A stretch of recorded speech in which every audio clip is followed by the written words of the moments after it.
It's always the things you don't think about when you set up a computer, like, oh, I don't want my computer to be the one recording it, so I'll bring out this guest computer. Well, apparently the guest computer doesn't give you access to all the things you need to actually record a Zoom session. So do I need to record on my phone?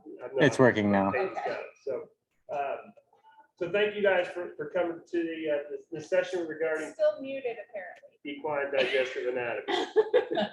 Pretty good. Yeah. Poison pen letter. Are we good? I just unmuted it Okay. So- like 10 seconds ago, so maybe it So takes a welcome to second. the session we're covering equine digestive anatomy. So this, like I said, this is my version, the version I live in the world when I start trying to picture how the digestive system works. It works for me to kind of picture how does this system actually look when it's compiled into a system, a stomach that looks about like that. And you try to picture. So if I gave each one of you the task, I need you to make sure you roll all this up, make sure it fits inside of that. You guys would all have your hands full trying to make sure that hose is all line. So picture how we stuff all that, and actually that horse grows and it's active and how all that stuff moves and it continues to function. So we're going to start going through the equine digestive system. We're going to start from the tail or the head, and we're working our way all the way down to the tail section. And each section plays an important role in the digestive anatomy for the horse. But as we go, we'll talk about how each section plays for health, or the impacts, the decision you make because of what you're feeding them. What could that potentially have an impact on down the line, literally and figuratively, regarding impacts. But to get into that, you have to start at the head, but you also have to start with what kind of system do the horses actually have? And so you guys a little bit later in the state session, you're going to have there's 3 or 4, I think 2 or 3 sections on nutrition. One of them is actually the digestive anatomy.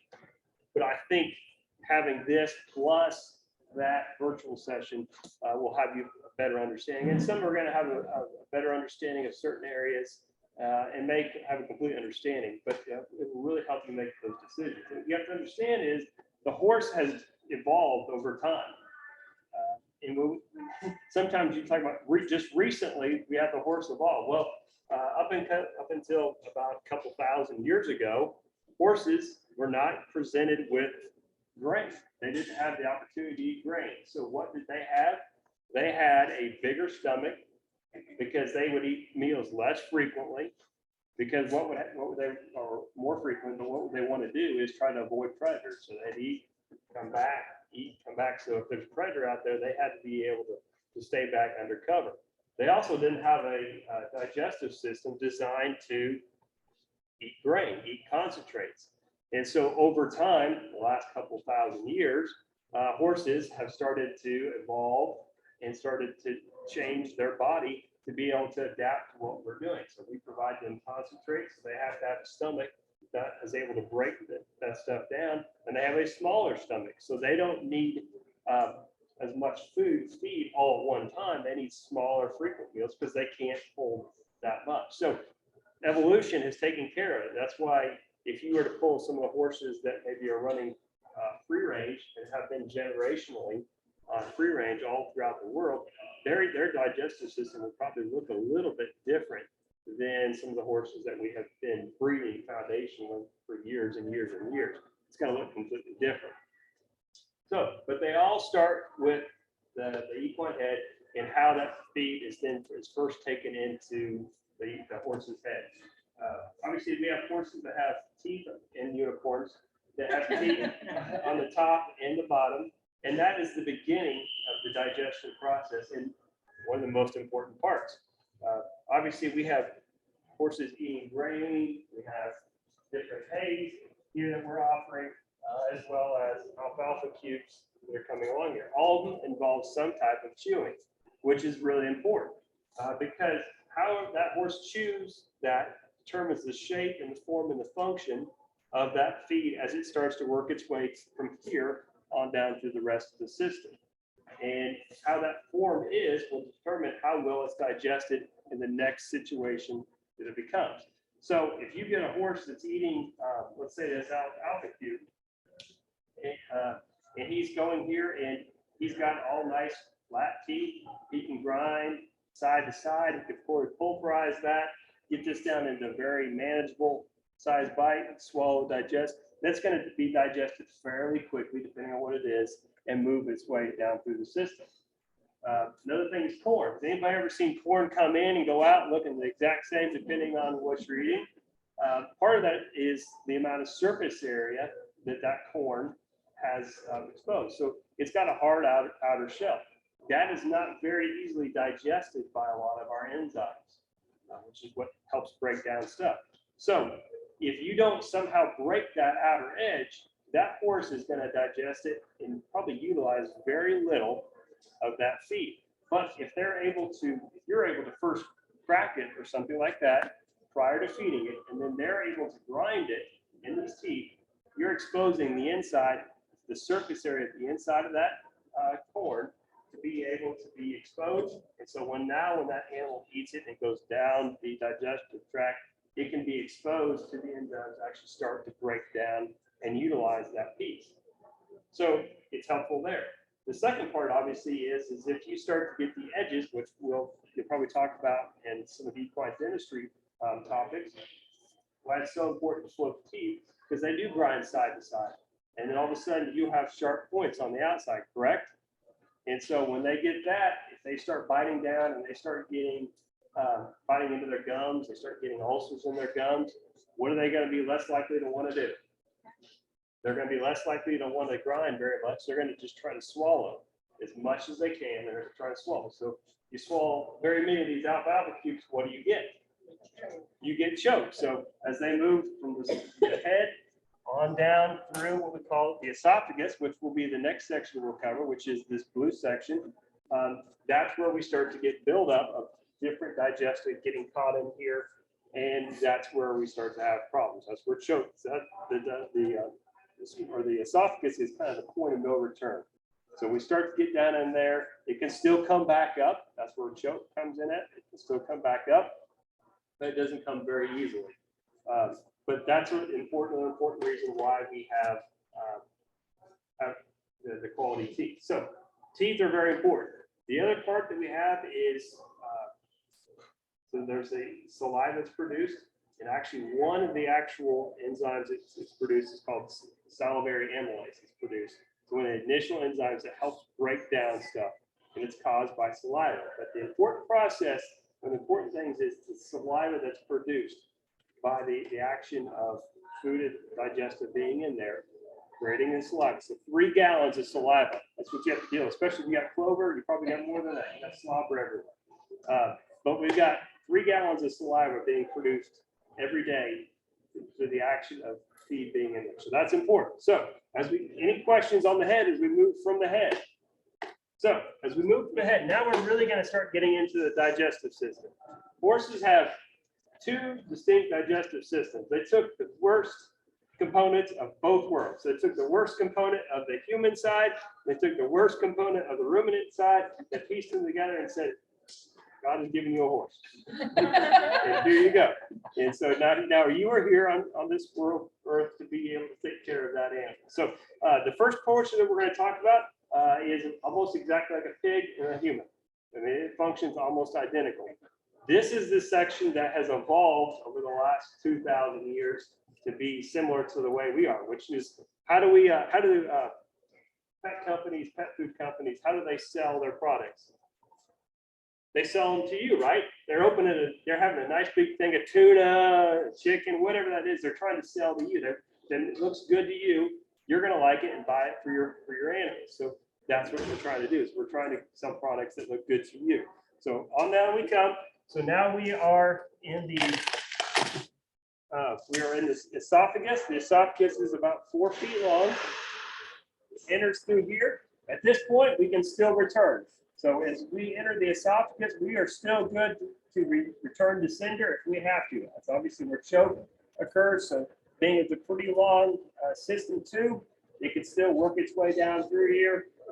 It's starting to move to get to the end point, and this is the point of no return, where the esophagus and the stomach actually come together and meet. There's a valve here called the cardiac sphincter. This is the point of no return. Once the digestive starts to flow through here, enters the stomach, the cardiac sphincter only opens one way. And that's what prevents the digestive from coming back up. So that is why when we talk about where horses can't throw up, it's because that cardiac sphincter does not allow that to come back open and digestive flow back. It's in extreme cases that you would probably see that. And I have never seen it, but I know that it does occur. So we've moved through the 4 feet here. We've still got 96 feet to go. So now as we start to come here, like I said, this is where my visual really starts to come in of what occurs next. So right here, this is actually probably a gallon larger. So this is a 5-gallon can. And roughly the horse's stomach is about 2 to 4.5 gallons is how big the stomach is. So you think about all the feed that is eaten by a horse and the size of them, and that is their stomach, the size of their stomach. So once again, still functions like a human. All the saliva is making its way down in here, and it starts to enter the stomach. And so, has anybody ever heard about Pavlov's dog? Okay, so the theory of Pavlov's dog, ringing the bell causes the dog to go and salivate. He knows the food's coming. When he starts to salivate, as he sees the food's coming, he starts the fat production. Hydrochloric acid is starting to produce inside the stomach because hey, food's coming. Let's get ready for this meal and start breaking this down. Well, most of you have probably heard, but horses produce hydrochloric acid 24/7. They are producing it all the time. So guess what? When they don't have a meal, guess what's being produced? Hydrochloric acid. So that's where the saliva coming from the head is so important, is that we're constantly adding that buffer coming back down into the stomach. So you have to have something in there all the time. Well, that's only happening, except the saliva is really being produced when they're eating, kind of going through that eating process. So that's really important to be able to have that production of that saliva, which then provides that buffer for that stomach that has this hydrochloric acid being produced all the time. So what we have is our stomach. The digestive is starting to come in here. When it starts to enter in here, it's only in here for about 15 minutes. And so you look at a picture of that and picture some of those meals, especially, that's a horse. Think about a pony that gets in, like I said, those trouble ponies, they get inside of the feed, or, we're feeling really bad for them, like, oh, it's so cold, and, you're older, let's go ahead and just pour a whole bunch of feed in there, and that overeat your pony, just like we have on people and every other species. So, when you have a buffet, some can walk away and some don't. That's the same thing for a pony, is they don't walk away, or some of the horses, they don't walk away, so they consume and consume and consume. And all of a sudden, that little pony with this 4-gallon, let's even just say a 5-gallon stomach, has consumed a 6-gallon meal. And he got it in there, he stuffed it in there, so what does he now feel? He feels uncomfortable. So when you're uncomfortable, what do you start to do? Especially when you got a bellyache. You start rolling, and what do we think about whenever we think about horses rolling around? What happens? Potentially for colic. Obviously, we've got 70 feet of options for colic at any point along here. So when we start thinking about that, this is one option. Obviously, colic being a very general term for a stomach ache. But this is one of those options that can occur because they ate too big of a meal. They're uncomfortable here, so they start rolling around because they've got this bellyache. There's an opportunity for a twisted gut. So we're in the stomach. We're producing hydrochloric acid 24/7. So if we don't have something there to be able to absorb that, be a buffer for that, we have saliva coming down, but we don't have the saliva unless we have an actual meal causing that saliva. So we want to make sure, that's what I always say, is when you're having horses, they need constant meals all throughout the day. Having a defined meal system, kind of like humans, just doesn't work where you get fed at 7 a.m. and you get fed at 5 p.m. It doesn't work because where do they have the gap? What's producing the saliva that causes this buffer to be able to help with the hydrochloric acid? So that's where we always want to have some sort of meal kind of being produced, some sort of forage or something to be able to fill in there, helping produce saliva, helping produce the hydrochloric acid as a buffer. So we're also starting to get some enzymes, some pepsin, which helps in breakdown of proteins here. That starts to be released here in the stomach. And so that's going to play a role as we go from here on out. This is the initial, the big initial phase where we're starting to get some breakdown of some of this digestive we're exposed. Hydrochloric acid is helping there. Pepsin is another enzyme. But one of the things that's kind of interesting, and I saw actually an article, maybe one of you guys saw it as well. It talked about feeding. So there's been some research about feeding alfalfa for some like high intensity exercising horses instead of feeding grains, feeding alfalfa. And I'm not been on the research side to verify this, but when you start talking about what we're going to be talking about, it kind of makes sense from a different angle than what they're presenting. But because when you look at the stomach is actually broken into two sections. It's kind of cut in half. So you have a top half and you have a bottom half. So the bottom half is where obviously the digesta and the hydrochloric acid is settling to the bottom. So if you knew that you were going to have hydrochloric acid in this area all the time, you're going to have an extra kind of layer of protection around that. So the bottom half has got this kind of extra layer of protection to be able to, so it can withstand having hydrochloric acid on it all the time. Well, the top does not have that. It does not have that hydrochloric acid kind of protection layer on there. So it's more exposed. So it's more susceptible to ulcers. If it starts getting that acid splashed upon it, it's more susceptible to those ulcers. Well, what happens when we start to jump and run and sprint and do all those other things? We get a bunch of sloshing of the hydrochloric acid. So if I take this bucket, slosh it, if I have nothing in here but water, slosh it around, where's it all going? It's going everywhere. It's going everywhere. So it's covering all the area that's exposed.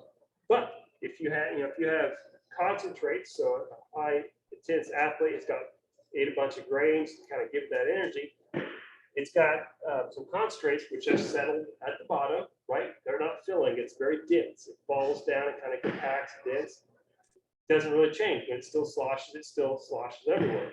But if you were to take any type of forage and kind of fill that stomach with forage, now when it sloshes, it has opportunities. It hits that juice, acid can't slosh everywhere. It's going to hit the side. It's going to hit all this different forages in there, which then absorbs it and kind of protects that stomach lining, which then helps reduce the ulcers, especially in our active horses. So when you see that, when I saw that article, maybe you guys will see it kind of gets shared around. It's just starting to be shared around. You kind of look at it maybe from a different angle, besides the fact that they're talking about it from a nutrient standpoint. From the nutrient standpoint, what's the difference between the alfalfa and the grass? We'll get into that in some later sessions. But obviously, nutrients are probably a little bit more dense in the alfalfa. So if you've got a really competitive animal, having that alfalfa becomes that nutrient dense replacement for a lot of concentrates. But it also serves as that bulk filler to be able to prevent that sloshing around a lot of hydrochloric acid. So in the end, it kind of helps out and makes sense on both ends. So that's why it's very important to be able to try to keep the stomach full with meals, especially when they're active, and so we don't get that splashing around of the hydrochloric acid. Any questions from about the stomach section? So if you guys have questions, please do not hesitate to ask and as we go along here. Over there. Yes. I'm just wondering, like I have an older horse that can, so he's fed several times a pelvis. But we were talking about being able to eat constantly. Something have 3 foods hay. Yeah. So there's nothing. So a lot of times the horse's body will kind of adapt a little bit as we go, and they won't be producing quite as much hydrochloric acid. And then you probably is getting like a beet pulp or some fiber source. Okay. Yeah. So some of that, it's going to be a little bit slower in that process. It's not moving out here as quick. And then we probably not sprinting up and down and jumping and doing near as many of those. So we're not as, and there are certainly opportunities for blow guard and some other things that to help prevent some of that. But that's where it adapts and changes a little bit over time. All right, so as we leave the stomach, we've been here about 15 minutes. we're now entering the small intestine. And so this is still considered the human side of the horse. So regular digestion is occurred here just the same way. You eat corn just the same way. If it goes in and comes out the same way, you don't kind of denature it and change it a little bit. So either way, we're moving through. We're still eating forages that are not are entered here. We're really not using them. You know, that they're absorbing and preventing some of the hydrochloric acid from being sloshed around, but there's really very little digestion for the forages here. So they're still a human or a pig or a monogastric as we leave there. So we've been from the mouth, the esophagus, to the stomach, and now we're going down the final S, we call MESS, it's an acronym we use MESS, to the small intestine. And so the small intestine is where it's 70 feet. This is where you have some potential for trouble and calamity to occur, is when you start to get that. I debated having a little demonstration to try to show you what can happen whenever the small intestine kind of gets all jumbled up in there, and trying to get you to pass a hula hoop through there. It's, you know, how long would it take you to pass that hula hoop when this thing is all a mess? But we'll just stretch it out there so you get a true perspective of what 100 feet of digestive system looks like when you pile it all in there. So we're down through the small intestine. This is where your concentrates, your grains, your simple sugars, your starches, this is where they're all digested and mostly absorbed from, is through the small intestine. It's a very key component to a lot of things. We'll start to see some early digestion, very little digestion of most of our concentrates or our fibers and our different carbohydrates from the forages. But what will happen is you've got the grain that's been passed on here, slowly digested, passes into here, and it's starting to be digested as we walk along here. It's a very quick process.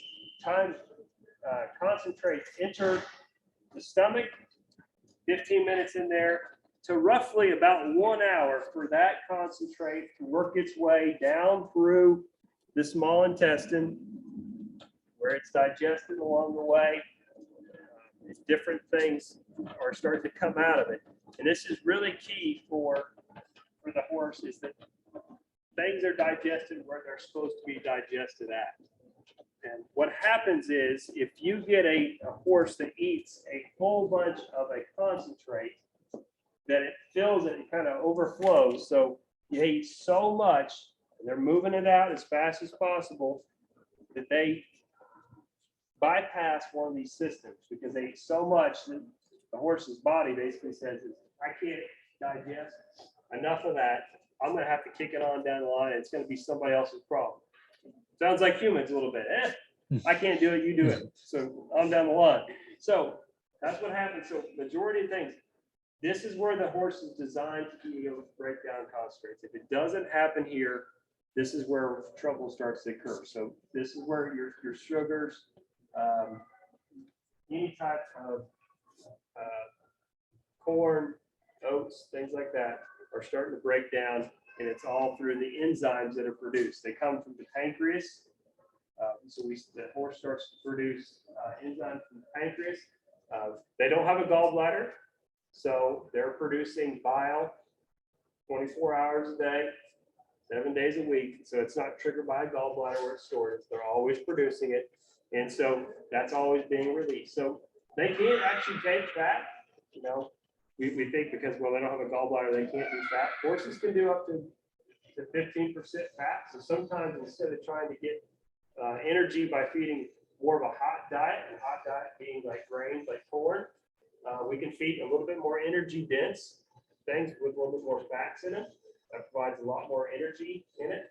But 15% is about the max. If not, it starts to get oily and greasy. And so we really don't want to go much over 15%. But we started to make our way down through the small intestine. And then that's where we start to enter the second world. And so this is where we start to enter a world where we're going to enter the called the CCR. So that's going to be the cecum, the colon, and then the rectum will finish out. So as it enters, so as things are digested and what's left is we usually have the forages. So we've got some leaf components, we've got the stem component. And so the stem is made up of a variety of different things. Obviously, the leaf is the most digestible thing that we have out of that. But there's also the stem components. Some of those stem components can be digested a little bit, and others are completely made of a cell wall, cellulose, lignin, things that we can't really digest. And horses can't really digest. We definitely can't. So it depends on what type of product you gave it, how much they can actually digest as it starts to enter here. So as we enter here, so digestion comes from the small intestine. We've taken about 1 hour to travel this 70 feet. And this is where the process kind of comes to a grinding halt, we hope. Okay, so the hay, so I'm not getting hay. I take that, please. Yeah, didn't provide access. Come on. How's this horse ever gonna eat this? This is not very realistic. So, I take that, please. so this is what we call entering the cecum. So this is kind of, if you've ever heard of a rumen in cattle, this is basically the horse's rumen. So when we talk about, we're feeding horses. When we start talking about feeding horses and using forages, we're not actually feeding the horse. We're feeding forages, and we're feeding different feeds to feed the bugs, the bacteria, the protozoa, other things that are going on in our stomachs, because they are then turning what they eat, which is the forages, the cellulose, the lignin, things like that. The things that they eat are what they're turning around and turning into a product that the horse can actually use. The horse is just not near as efficient at it as cattle are.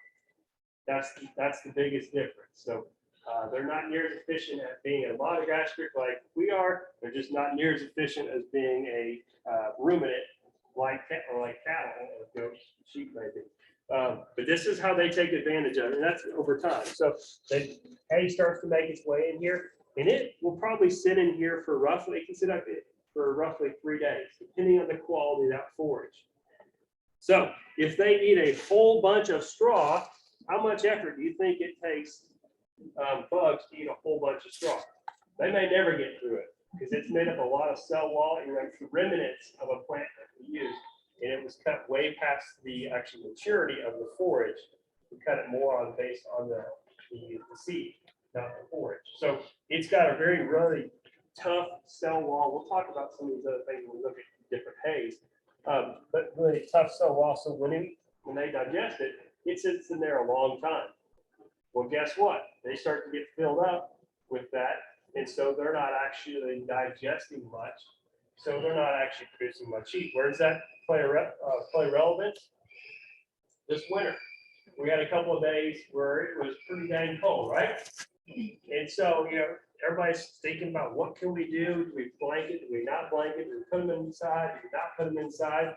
And if you just took a regular horse and he was been outside, not really, pretty much neglected his whole life, he probably had a hair coat designed for winter. He's expecting winter. Now, obviously, he didn't get winter today, but he's expecting winter. So he's kind of designed a hair coat.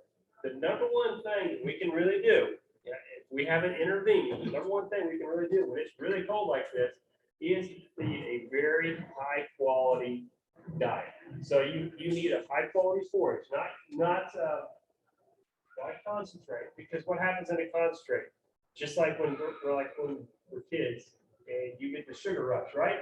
You eat a bunch of sugar, you hit the ceiling, and then boom, you hit the floor because it's digested so rapidly. You get to surge, and then you drop because the surge is over, it's been digested, it's passed on, and now you're like, whoa. Well, that's what happens here. So you get a rush of energy, breaks it down, body heat's gone up, and then all of a sudden it crashes. But if you have a good quality digestible hay, those microbes are working overtime. And what happens when you work? You build heat. So this heat being produced inside, so they're actually being that internal warmth being built versus the external warmth you're trying to provide by putting a blanket on them or a shelter on them or anything else. internal heat is worth a lot more than the external heat that the protection you're providing. So that's why it's really very comparative, especially if we have an opportunity. I'm sure we will have another opportunity to face the cold weather before this winter's over. Really focusing on making sure we have a good quality forest. So that might be on hand if you got always coming into the winter and you got a horse, you're like, yeah, you know, he's an easy keeper. I don't really need to feed him that good a day. So buy a couple of good ones just in case you run into a situation like we had. So that you get there, he's going to need those extra calories. He's going to probably burn through most of his extra calories. He's not going to put them on as far as weight or anything like that. So that's why it's so important to have good quality forages in here is body production by heat. So once again, is where the anatomy plays a role in the health of the animal. So it's sitting here in the cecum. This is where, like I said, we're feeding bugs. The bugs in return are feeding the horse on down the line. So the cecum is where the forage is dumped. What we don't want to see is, so the bugs in there, they're producing what we call volatile fatty acids. Doesn't, you know, it's not relevant to what you have to know, but that's the product that they're producing that the horse turns around on down the line and utilizes. Okay, they have very specific bugs that have very specific jobs. Okay, so they don't. So if we're eating forages all the time, basically the horse recruited an army of people that really know what to do with forages. And so they're there designed to do that. Well, they didn't recruit a bunch of people. All of a sudden you go, hey, you know what? We're getting ready to do this big event tomorrow. And you don't know about that, but we're going to give you a bunch of corn because I know, or concentrates, because I know you're going to need a bunch of energy tomorrow. So we're going to recruit and feed all this. Well, they didn't have time to recruit the army of people to be able to digest the corn. So what's going to happen is, so we're eating forages. We've got an army of people designed to eat forages, and they're producing the volatile fatty acids. Well, all of a sudden, we've had a mad rush the last 2 days. You guys are gone, and they got it in the barn. They've been eating grain 24/7, and so we have a mad rush of concentrate that spilled out from the small intestine because we didn't get it all eaten, digested. And so it spilled out, went into the cecum, and all of a sudden, these guys are like, uh-oh, we got to do something different. We're going to have to do multitask. Well, they don't multitask very well. All right. So they're trying to multitask. And what happens is they multitask and they basically kill themselves. So they're trying to produce volatile fatty acids for forages. They're now producing them from concentrate because it's spilled over into there. They ate too much, spilled over into there. They start doing it and then they start dying. Well, when these microbes start dying, they produce lactic acid, which then can lead to. So that's where we start to get colic and laminitis. Laminitis is key because you've killed. You get the release of the lactic acid down in the laminate on down the road. That's because you asked somebody to do a job that they weren't trained to do. You ask them to do, so they're just like in real life. You've got to train them. So if you want these guys to do a different job than what you ask them to do, you've got to train them. So if you're going to feed 4 pounds a week because you're getting ready to do some, they're coming out of winter and they're getting ready to start training for jumper, anything, trail riding, whatever it may be. And you're going to say, hey, we're going to start feeding you 4 pounds of grain per day because you're going to need it. You got to start that very slow. You got to start training these guys down here to be able to handle it. Okay. So you might start at 1 pound per week as you start to build that up, and they will start to change their workforce. They'll change over their workforce to be able to handle what you're starting to offer. So it's very key is you're feeding what's living inside the cecum rather than feeding a horse. You've got to train that workforce to be able to work for you and what they're actually doing. But they're a one-job workforce. If you ask them to do 2 jobs, they're going to fail at it miserably. So the other thing is if you don't keep a lot of digestive going on in here, all of a sudden your horse is going to get, so if they go off eating for a long time, they get diarrhea. And so you have this whole workforce and the horse just goes, uh-oh, I'm not feeling it, and we're going to inject it all, and all of a sudden you go 2 or 3 days with a lot of diarrhea, and they've just fired their whole workforce. And so it takes quite a while to be able to build that workforce back up, build those microbes and protozoa and other things that are going to break down that material. So that's why when a horse goes off feed, it's not instantaneous that that's put back in there. Now in the cattle world, sometimes what we'll see is if an animal has been wet and off feed for a long period of time, they'll actually come in there and artificially introduce those bugs back into that rumen. I'm not aware, maybe it's been done research wise. Peyton, you may know, been closer to research in the last few years than I have. There may be ways of introducing that. I don't know that. But that's one way that the cattle side has been able to rapidly reintroduce those microbes. But if not, it takes a little period of time to be able to. So you don't want to have them go off feed, full feed, and then bring them completely back on full feed again. It's a little bit of time to be able to run through that. So, any questions on the cecum? So we said a whole bunch of things about the cecum. There's just so many important things that go on right here to understand how the things move through the rest of the system. But once again, it's important. Most important thing to remember is we're feeding the bugs that are living there. So when you think about it, it's kind of hard to think about, but you're not feeding a horse when you're talking about forage. We're feeding what's going on right in here. So as we leave the cecum, we're now entering the final phase of the process. We're now to the back end. And so now we're going to start to come in what we call the large intestine. But this is more of the large colon. And then we'll get into the small colon. So this is where a lot of your, all the fatty acids, and pretty much everything that was digested here is released down through here. And this is where these things are starting to be absorbed along the way. So it's really important to have here. We'll get the last little bit of digestion that occurs there.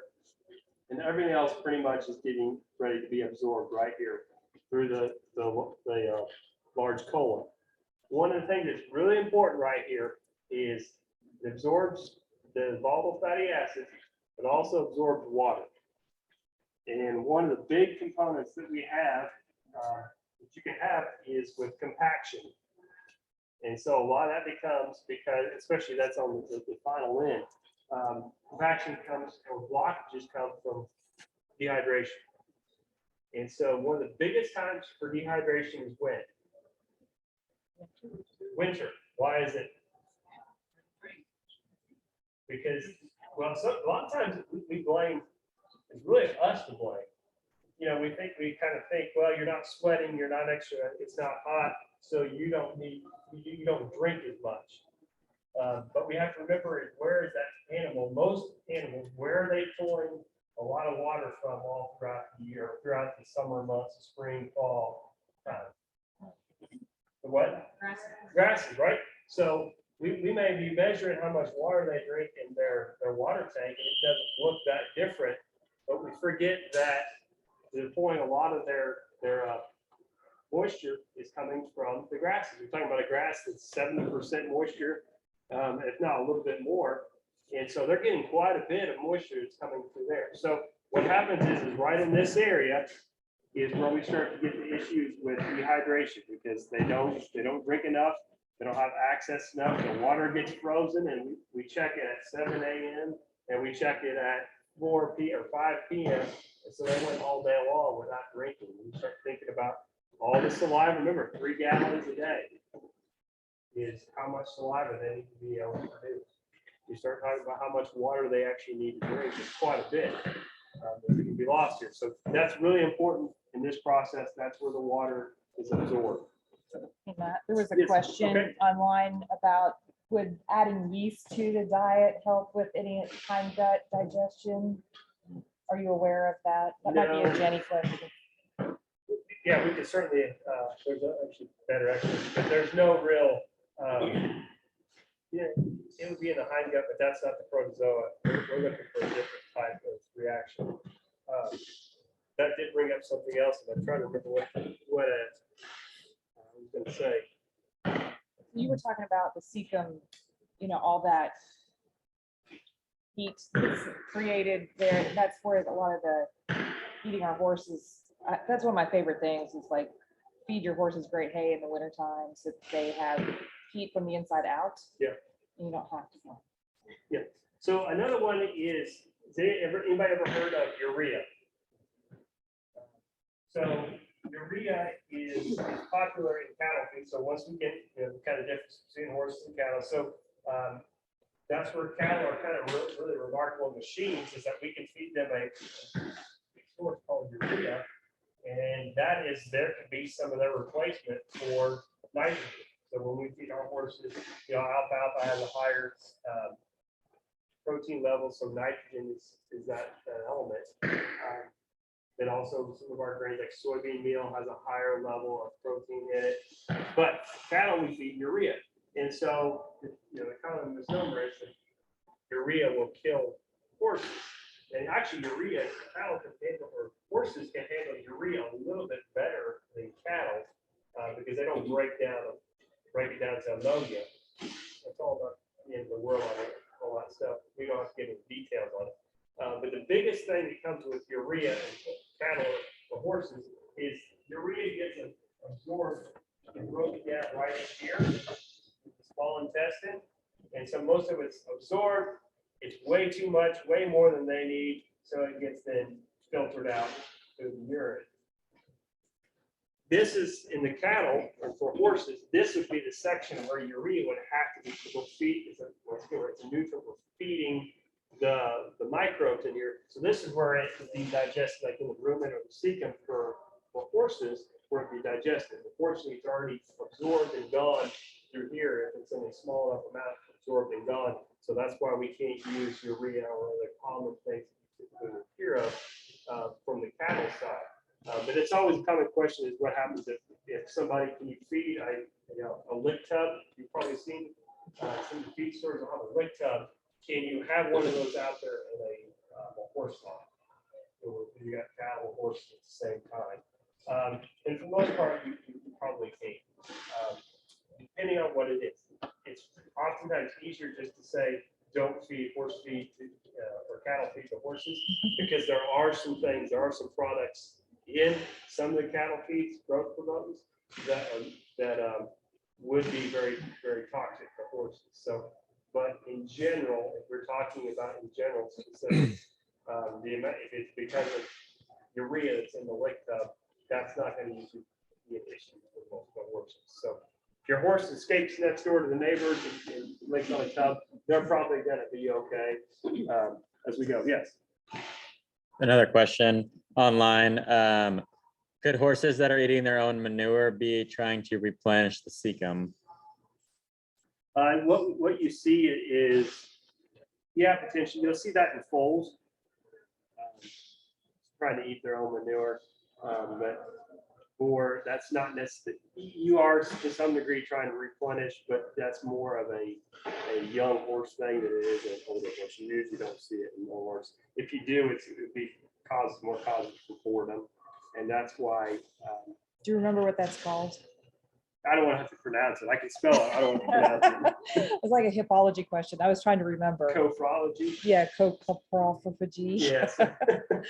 So I come from an English teacher as a parent, but I didn't spell. All right, so we're in the large intestine, large colon. We're doing most of our absorption. This is where we finish down here in the small intestine, and finally, or small intestine, the small colon, and then the rectum. This is where the final amount in the small colon. This is where the final amount of absorption occurs, of the water absorption, and this is where you start to get formation of the fecal balls. And so when you start to see something that where they don't have a kind of nice solid fecal ball, that could be multiple reasons where they don't have enough moisture in their hay, so they're starting to get dehydrated. So you get these dried chunks of basically you just alfalfa cube just came right back out. Or you get where the runs where there was not enough, there's too much water going on, didn't have enough digest on there, so it was just running it out. And so you see it, that's where it's occurring. And the last final steps, about the last 12 feet of the animal, is where you're going to start to see that the fecal ball starting to form, and then it out comes through the rectum of the horse. And there is where you start to then finish kind of what this complex process looks like. It's a very simplified version. We talked about a whole lot of things. The idea wasn't necessarily that you came here and you took notes and remembered all this, but hopefully what it does more importantly is it gives you a visual when you start to hear some of these other things, when you start to talk to your nutritionist about your horse, when you start to think about forages or how you're going to handle your horse during certain sections, you can start to picture what this system looks like, and then some of the repercussions or reactions that will occur based on how you handle a certain situation. So I hope that a lot of this, when you guys have your nutrition section, I do not remember when that session is from the state. But it'll trigger a lot of things, and a lot of visual. For me, I'm a visual learner. It's going to trigger some visual things to be able to understand how that works. But I've tried to highlight a lot of different things along the way here, life experiences where it means more than just the nutrition of the animal. And I think most of us think just about the nutrition of the animal rather than the actions or what it actually causes triggers on down the line for that horse's health. So we'll get into a lot of the things that we're going to talk about, especially when we start talking about hay. We start doing the pasture walks and things like that. Those are all going to play a role in what you see here, as well as the things that you start to see along the way. Do you guys have any other questions? Yes.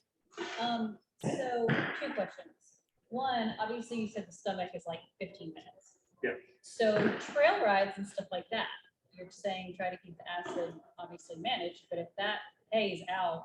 That's where, yeah, you're going to get some things where it's going to get some sloppy.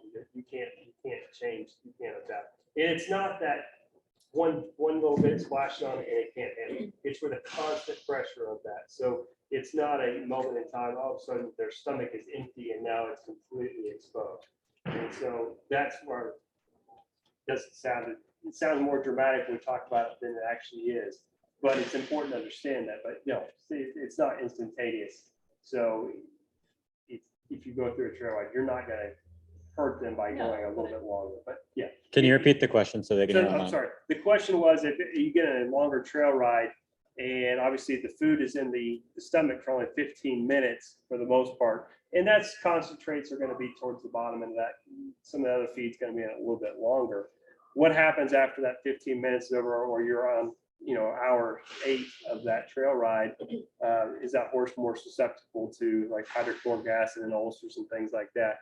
And the response is more that it's not an instantaneous process where the stomach is all of a sudden vulnerable when the food is left. So, but it's a prolonged period of time, consistently prolonged period of time where that is continually getting splashed above that line, that where we see the actions. Does water affect it too? Like with humans, it well, water, weakens your digestive system. water is not really affecting that because water is not a buffer.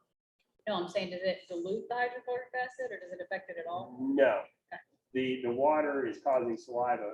Hopefully, some saliva to also be produced. That's what's helping the buffer, so that when we produce that saliva. So grabbing a leaf here or there, but the water drinking that producing saliva, that's what's buffering that out. So it's not really, the water will move through it pretty quick. Any other questions? Yes. When you talk about like replenishing the workforce and retraining the workforce, like how long does that realistically take? Okay, so the question was regarding the cecum and how the different digestive process, because we have different microbes and protozoa are within the cecum. And so when we talk about if we were trying to transition an animal from a forage diet to maybe one that's based a little bit more on grain, or we have a dramatic incident where we have diarrhea and we kind of eject a lot of our workforce, how long does that transition? And so it could be a week on some things. Like I said, a pretty dramatic, if you were trying to change a horseman off feed, it might be a few days to a week where that process takes a little bit longer to be able to get the sheer number of cellulose producing or microbes back in there. When it's one that's trying to transition from concentrate or forage, vice versa, whichever it may be, it's going to take a much longer period of time, depending on how much concentrate. Like I said, if you went from zero concentrate, let's say, or on wintering and they're just on hay, and then you get ready for the show season and they're going to be working a lot more and you start to ramp up to 4 pounds a day, I would look at 4 weeks to really get to that point where I'm at that amount. So that's going to be a slower process transitioning to a high concentrate versus if they lost all of their forage producing kind of bacteria and you're just trying to reintroduce them, because there's still a workforce left. They just need more help. And so they're starting to replenish versus trying to change your workforce. Question online. Any suggestions for horses on dry lots, especially minis, other than hay nets, to make sure they don't go too long on an empty stomach? Yeah, that's right. Minis. Stump the speaker. Yeah, grazing muzzles, things like that are going to be probably your best thing. Anything to slow down that process, but because also when they are at least attempting to eat some and getting some, what are they producing? They're producing some saliva, which is helping in that manner versus completely shutting them off. So anytime you can at least slow the process versus completely stopping it, you'd be better off. Because also it's mental therapy as well. You know, that's what, you know, when we're out here on pastures during the winter, if you ask me on pastures during the winter, there is no good use. There is nothing good that's occurring from the pasture side of a horse being on the pasture, because only damage is occurring to growth. But obviously part of that is we're mimicking at least the grazing. So they're out there mimicking the grazing. They're just not actually getting anything out of it. But that's some stimulation for some mental therapy as well. But having something where they can feel like they're constantly doing what they're innately trying to do is helpful. Minis. Yeah. Donate them to somebody else. Oh, that's not really If you've tried hay nets and they go through it too quickly, I don't know if that's the reason this person didn't want hay nets mentioned.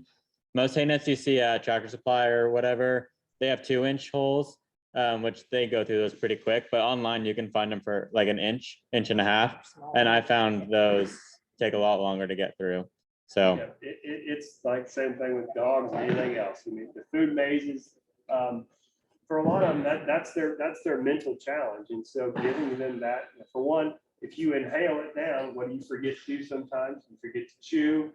You guys obviously know what happens when you see a horse inhaling. Now you understand what the repercussions are on down the line. So, but you've got to keep that mental stimulation, because especially for ones that are limited, if you're pulling them off of a pasture, because it's winter and you're kind of reducing that space down, or if you install them for a good period of time, anything you can do to kind of give them a mental gain, that really will help prevent a lot of the bad behaviors that you get. As someone with the donated minis. There's something, it's called a hay pillow. Yeah. And it has 1/2-inch openings. Okay. Really. So mention, so for all the mini lovers out there, there's a product called the hay pillow that was mentioned that has 1/2-inch holes. So real good mental stimulation. And that hay pillow, is it only open on one side? Yeah. It keeps him busy. Yeah. We go through about 2.5 legs a day for it. He's aggressive.